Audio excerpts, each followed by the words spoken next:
নমস্কাৰ ছাৰ বাইদেউসকল এতিয়াৰ পৰা আপোনালোকে যদি লিপ ল'ব খোজে তেনেহলে আপোনালোকক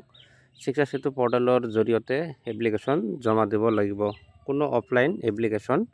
জমা লোৱা নহব তো এই নোটিছখন প্ৰকাশ কৰা হৈছে office of the mission director Samagra Shiksha Assam two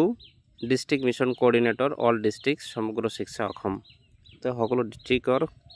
mission coordinator সকললৈ প্রেরণ করা হয়েছে সাবজেক্ট দিয়ে আছে mandatory application of leave through Shiksha সেতু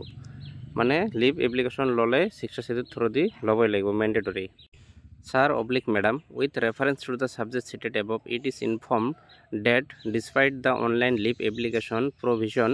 on the Shiksha Setu portal, offline leave application are being received from assistant teacher contextual through district mission coordinators. তার মানে ইয়াত কোৱা হৈছে যে শিক্ষা সেতু পোৰ্টেলত অনলাইনৰ ব্যৱস্থা থকা সত্ত্বেও কন্ট্যাকচুৱেল টিচাৰ যিসকল এসিস্টেন্ট টিচাৰ আছে তেওঁলোকে ডিস্ট্ৰিক্ট মিশন কোঅৰ্ডিনেটৰ জৰিয়তে লিভ এপ্লিকেশন জমা দিয়ে ডিস্ট্ৰিক্ট কোঅৰ্ডিনেটৰ মিশনৰ তাত লিভ এপ্লিকেশন অফলাইন জমা দিয়ে এই বিষয়ে কোৱা হৈছে তাৰ পিছত কোৱা হৈছে in light of above all district mission coordinator are requested to direct all assistant teacher contextual under your jurisdiction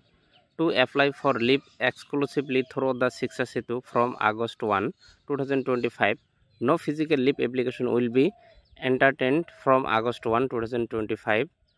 You are directed to forward such application only in online form through Shiksha Setu, not in physical form.